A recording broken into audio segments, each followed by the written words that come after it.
introduce our keynote speaker, Dr. Kamal Khayat. He is a professor of civil engineering and director of the Center for Infrastructure Engineering Studies at Missouri University of Science and Technology in Rolla, Missouri. Dr.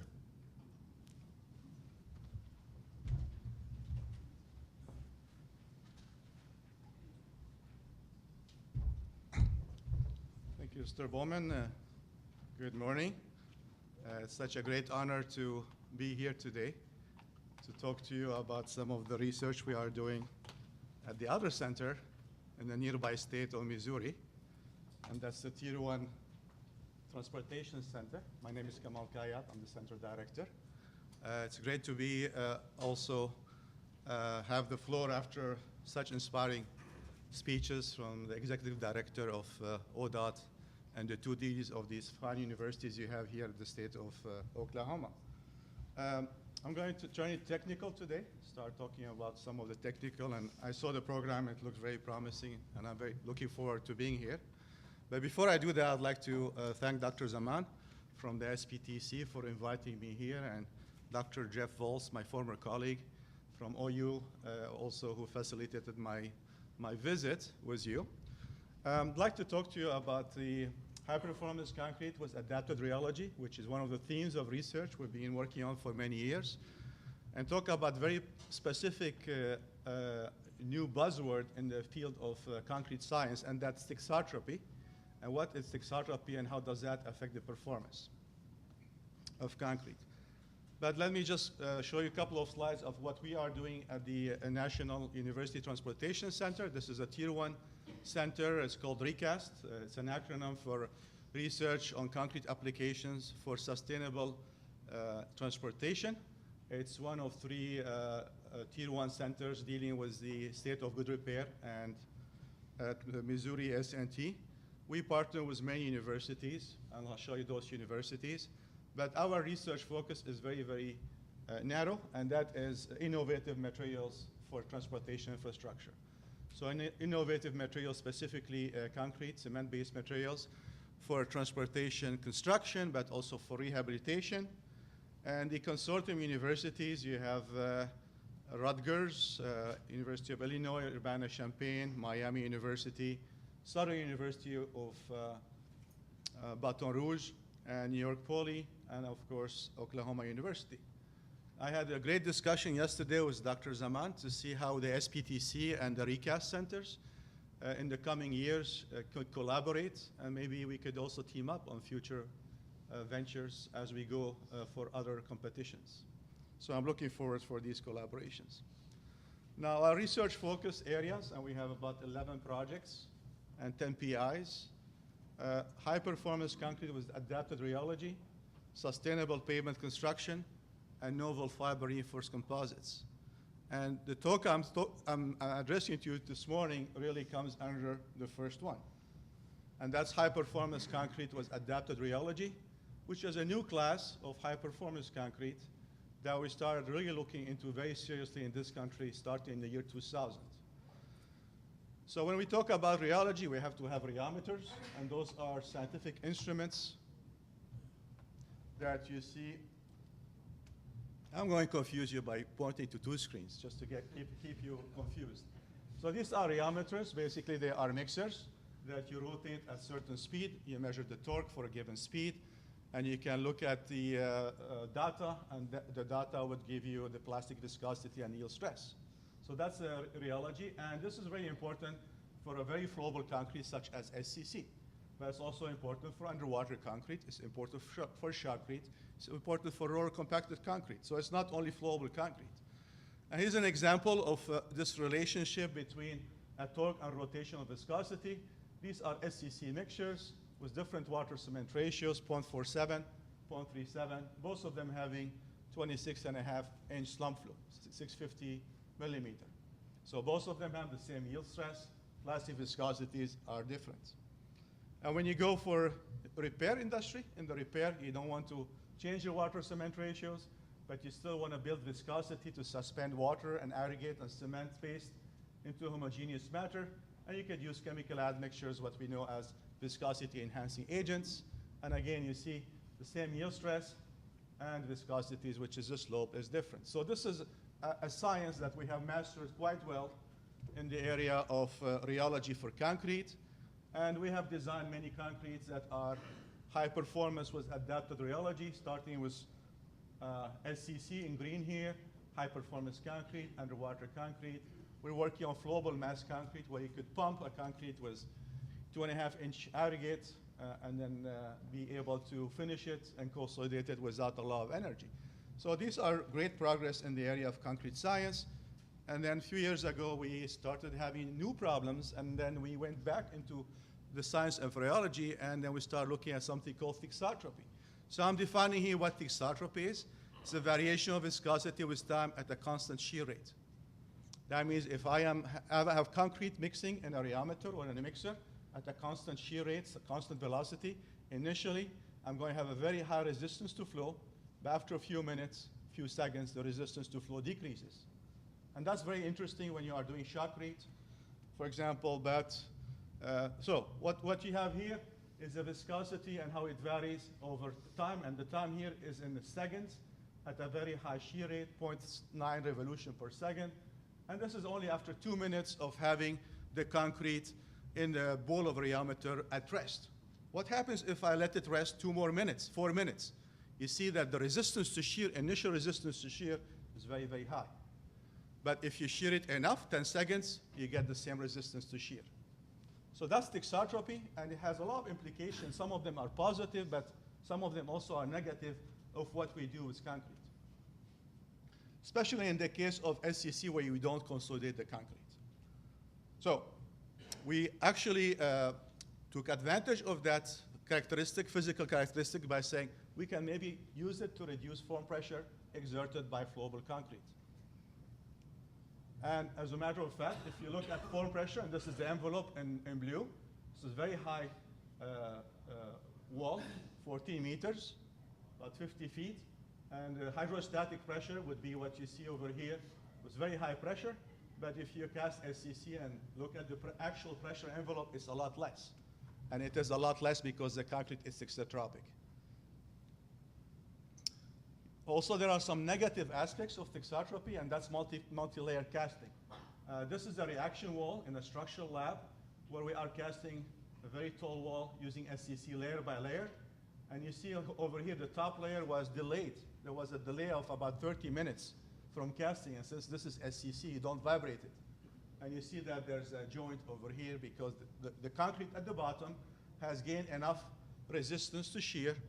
The yield stress at rest has increased so much that when you cast another concrete, it just flows over it as if it were a solid state.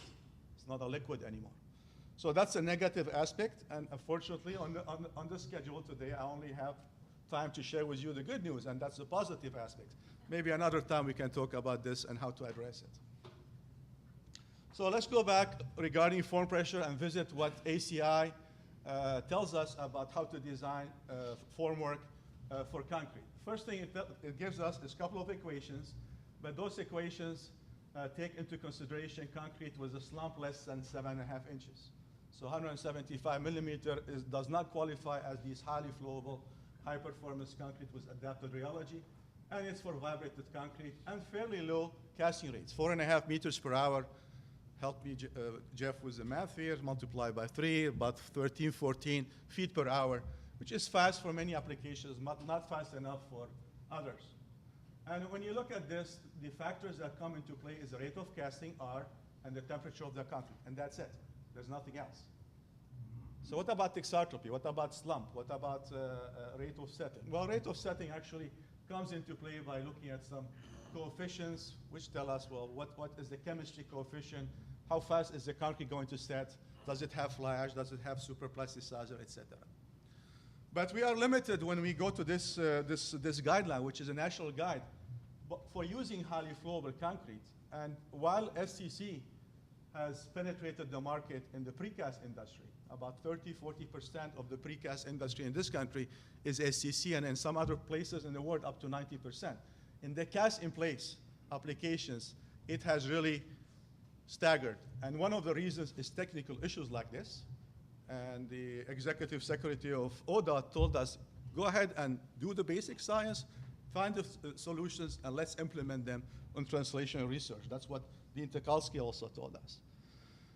So if we look at the factors that affect form pressure, fluidity, and casting rates are number one. After that, you have other factors that we also understand well. And this is for conventional concrete. So what happens if you were to go for highly flowable concrete? Well, this is a case of some SCCs and highly flowable concretes, where we have in the lab an 8-foot column with some pressure sensors, and we are measuring the form pressure and how it varies over time. One would be full hydrostatic pressure. And you see over here, the concrete at the bottom that has 75% hydrostatic pressure has a slump of about 10 inches. And then if you go to a slump flow of 22 inches, 26 inches, 28, 30 inches, the form pressure increases. So form pressure increases with fluidity. Well, SCC is very fluid. So if we were to go back to ACI 347, everything has to be designed with full hydrostatic pressure. That is expensive. We were told today to look for safe, efficient, cheap, and fast solutions. Okay? So all SCC structures cast at very high casting rate? Not really. This is a casting rate of a very large wall. In this case, it's about 3 feet in thickness. It's a massive wall. The casting rate, as fast as you can pump the concrete, is only 3 feet per hour. You notice I'm bilingual. Metric, imperial. But then for 21 years, I was living in French Canada and using that language and those metrics in my work. Now, this is a project in Ottawa where we cast some residential elements using SCC. These are 8-foot tall columns with 8 inches, and you pump the concrete as fast as possible. The casting rate is only 6 feet per hour. Not very bad. But then when you go into repair and rehabilitation, which in some parts of the country, it's 50% of the work, we cast concrete very fast. This is only about 7.5-inch thickness wall element, measuring 18 feet in height. And notice over here the whalers. They are designed to take full hydrostatic pressure. Very, very expensive. But we cast the concrete as fast as possible, and we reach about 30 feet per hour. So 18 to 30 feet per hour, that's pretty high casting rates. So if you look at what you have here in blue, there are many models, the ACI, Japan standards, UK, Sweden. For conventional concrete, what is in blue, they all recognize that the density of the concrete row is important for measuring form pressure, the rate of casting, the temperature, and the height. So we all agree on that, rho GH, right? Right, Jeff? All right. What you have in red are recent science, applied science, fundamental applied science, where we have different models from around the world, where people have recognized that there are other factors affecting the form pressure of SCC, or super workable concrete. But if you look at some of the new parameters, Thixotropy comes into play, and that's what I'd like to talk to you about. Slump flow, set time, waiting period between two lifts. So these are important parameters that are affecting form pressure. So back to Thixotropy. I want to keep it very light today. But again, if you take that rheometer and you insert that impeller in the concrete, mix it, you would see that initial resistance to flow would be high, but within a few seconds, you reduce that quite a bit. If you let it rest at a certain period of time, you would have restructuring. You would have an increase of resistance to flow of time. So we call that restructuring or breakdown. So there are two ways of assessing Thixotropy. Either going from at rest to dispersed, or going from dispersed to at rest. Structural breakdown, structural buildup. There's a quiz at the end, breakdown, buildup. So we had a thesis in the year of 2003. This was at the University of Sherbrooke in Quebec, where we looked at the structural breakdown as an approach for assessing Thixotropy. And we look at the rheometer at different rotational velocities, going from 0.3 all the way to 0.9 revolution per second. And we do the shear rate with time. And then we take the top and the equilibrium, we integrate that, and we get a factor, we call that the structural breakdown area, AB1. And then you have to translate your research into practice. So we were very lucky to find a progressive DOT and a city engineer who wanted to let us try some of these mixes and try to design SCCs with different thixotropies on the job site.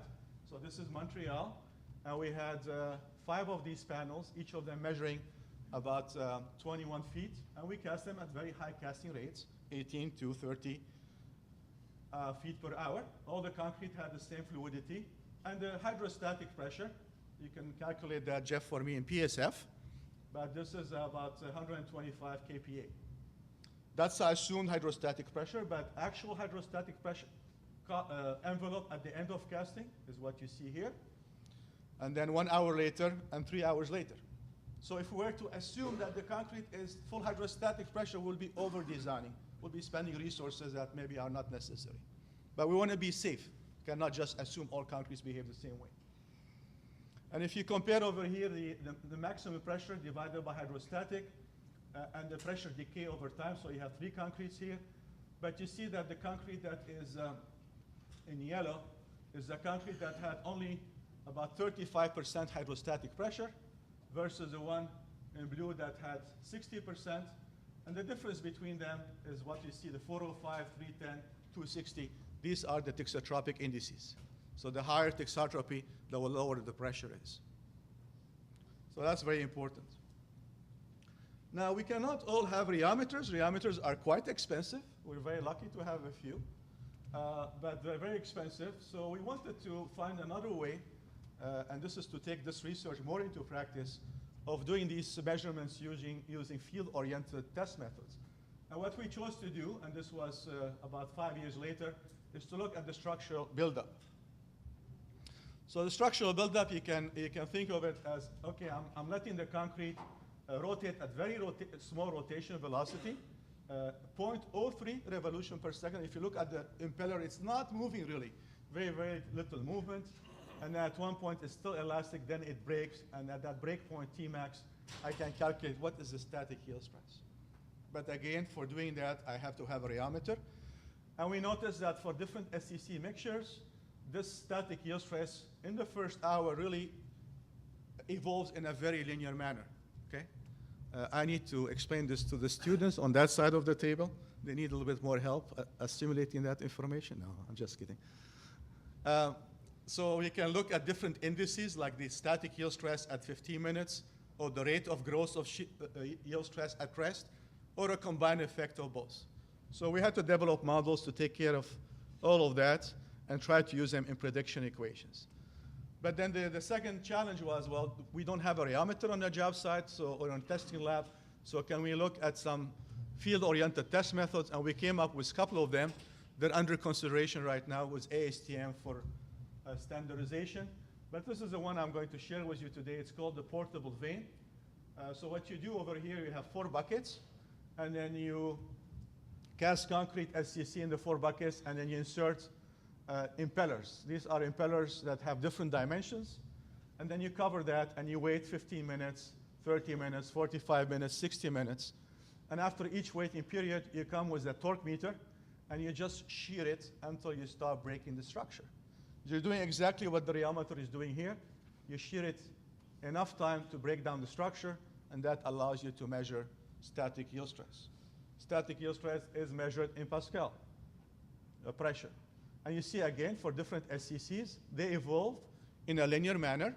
Some of them do not evolve. We call those non-thixotropic mixtures, and some of them evolve very rapidly. We call those thixotropic mixtures. So again, we can now evaluate what is the relationship between the static yield stress, in this case after 15 minutes of rest, using a rheometer, $25,000, or using a handheld device that costs $125. And you see the relationship is pretty good. So we have a tool that we can measure thixotropy in any lab and also on a job site to evaluate this very specific rheological term of concrete. And I'd like to recognize over here that this research I'm presenting, this latter part of research, was funded for 3 years with the National Ready Mixed Concrete Association, their research education and foundation, the Strategic Development Council of ACI, and some members of ACI. This project was led by University of Sherbrooke, but we had with us Northwestern University, Purdue University, and CTL also as part of the consortium. The second set was, okay, we know what thixotropy is. We know it affects form pressure. How can we fit that in an equation to evaluate Pmax? So Pmax over here is rho GH plus factors of depending on the rate of casting, temperature, minimum dimension of the formwork, but also one parameter of the concrete, and that is the thixotropy. So we had to develop another interesting instrument to be able to measure the form pressure in the lab, and that's what we have here, a pressure column that is only half a meter of concrete, so less than 2 feet, 1.5 feet of concrete. You cast it, you seal it, and then you introduce air pressure on top at the various rates, and you measure what the pressure was the concrete using a pressure sensor. This is an example of casting a 13-meter high columns, about 40 feet, and then you apply the pressure in steps until you reach full hydrostatic pressure at 13 meters. But this is what the pressure in red, what the sensor at the bottom over here of the concrete. So you increase the pressures, there's a decay in pressure because of thixotropy. You increase it again, decay, and so forth. But when you reach the end, you're maybe at 50% hydrostatic. So we had to do a lot of work, a lot of mixtures in the lab. Many students work on this. And finally, we came up with statistical models that allow us to measure Pmax as a function of H, as a function of the casting rate, but as a function of thixotropy. And you can put this in an abacus, which is, and all of this is, by the way, published for you, free to download on your computer, 450 pages from the NRMCA or SDC websites. If you're interested in the link, please let me know later on. And right now we are working with ACI 347 to introduce those recommendations for flowable concrete. But again, you can have a low thixotropy concrete on the left versus a high thixotropy concrete. With the casting rate and the height, you can determine what is the kPa pressure rating for your formwork that you should be using. Okay, so you need to implement that on the field, but before you do that, you have to calibrate your models. So part of the study with the SDC and RMCA was to do field work. And at the time, we were constructing a brand new lab at the university. We had 8 wall elements to dispose of them as we please. And we decided to use SCCs with different thixotropic and casting rates and calibrate our models. So this was Realcrete, produced by Ready Mix Concrete contractors, quality control, etc. And we designed the concretes to have different casting rates.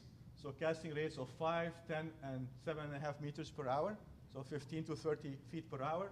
Different thixotropic values, conventional concrete, and SCCs.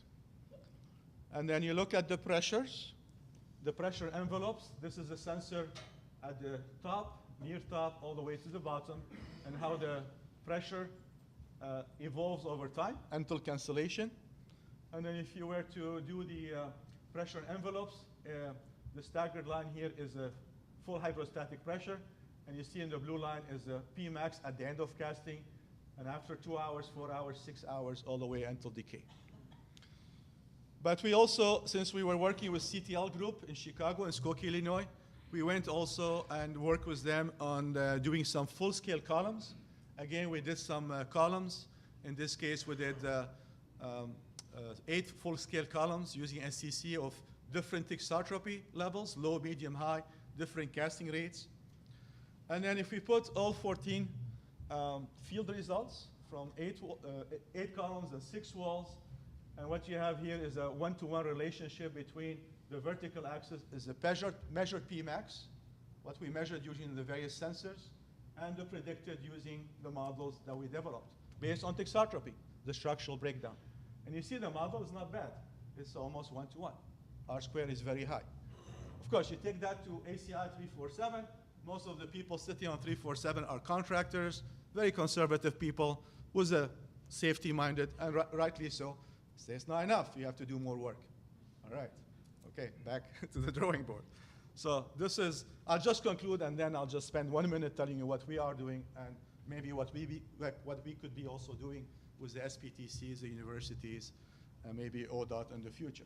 So just to conclude on what I just presented, Thixotropy can be assessed using the structural breakdown or the structure buildup at rest.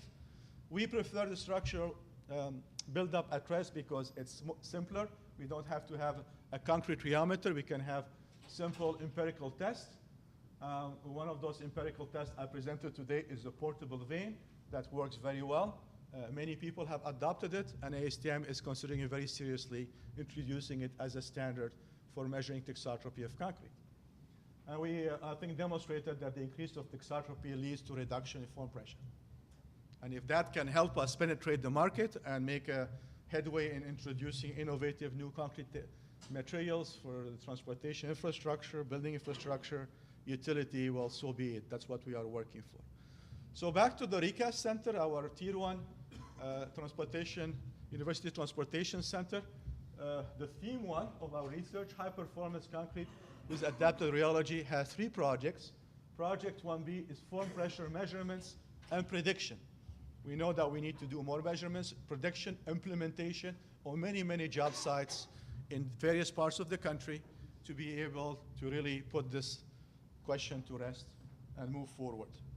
So what we have done in Toronto with some collaborations from contractors, ready-mix producers, admixture companies, other Canadian universities, Professor David Lang from University of Illinois Urbana-Champaign, and myself, who are working in this field of form pressure. We went to Toronto and we participated in a round-robin testing. We call that SCC under pressure. It's a buzzword, SCC under pressure. So we cast some column elements measuring 22 feet in height, 2 feet by 2 feet, with many pressure sensors. We cast the concrete from the top with different casting rates, different thixotropies. We are in the midst of analyzing the data. And next Sunday, we have to present the data to ACI 347. So moving forward. And one of the things we tried for the first time ever is pumping the concrete from the bottom. We know pumping concrete from the bottom would have additional pressure because of the pressure surge. And we are trying also to do that and learn how it is. And we got very lucky that within about 20 feet from where we are, there's a railroad track. And many people on 347 are very weary of what happens if there's a construction vibration. Would your concrete that has achieved structural buildup with some vibration will liquefy again? And so we found out that that's not the case. And anyway, so we'll be reporting on those findings very, very soon. With that, I'd like to thank you again for inviting me, and I'll be happy to take any questions you may have.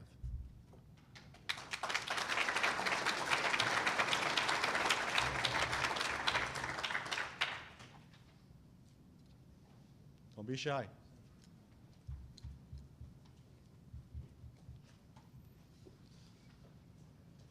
Jeff, yes.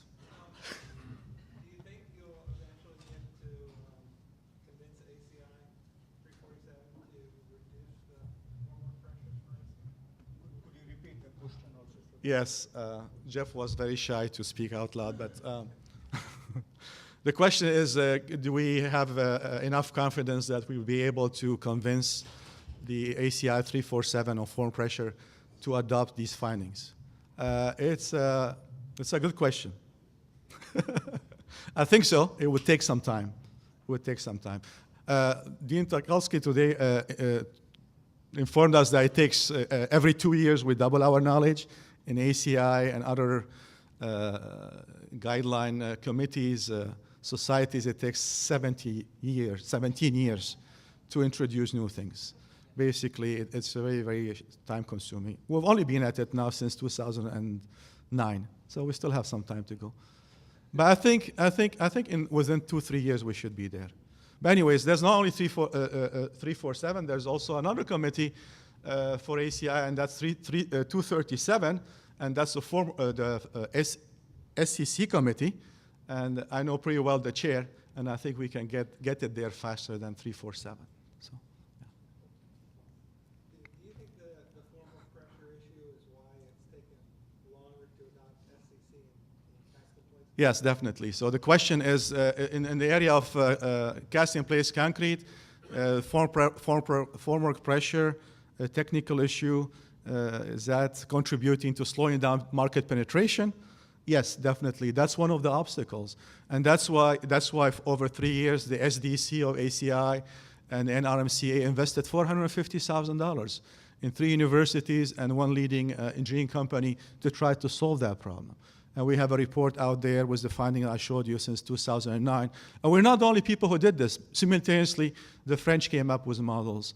The Germans came up with models. And the DIN also, there's a DIN standard. The Swedes, the Canadians. So we're not the only people who are doing this. And we have enough knowledge that we think that we need to change those very, very conservative.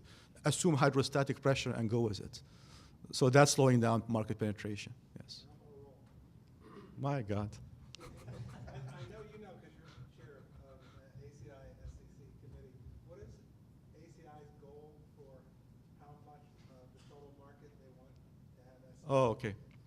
So what is the objective of ACI? And this would be actually SDC, Strategic Development Council, which is a body of ACI that thinks ahead, Vision 2020, 2050, et cetera. What is the market share that they would like to have for SCC in the cast in place? Because precast is there.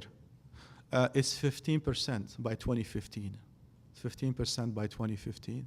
And for those of you who are going to be at the World of Concrete in Las Vegas this year, there's going to be a special forum on SCC form pressure targeted really for contractors, material suppliers, engineers. But that's the objective, 15%. We are maybe at 5% only. And many of that is because lack of knowledge, bad experience with some initial casting, but many of them are technical issues like that. Before he asks another question, somebody else?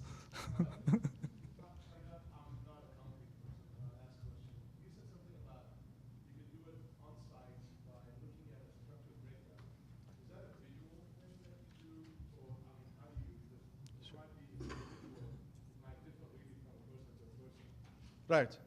That's a very good question. I'll repeat the question of Dr. Suhair. We mentioned that we could do this on a job site using a handheld device like this, and that handheld device is called the portable vane. And it's the question is, does it depend on the operator because it's a handheld device on a job site? It's a very good question because many of the test methods we do depend very much on the operator and have to be well detailed to be able to reproduce.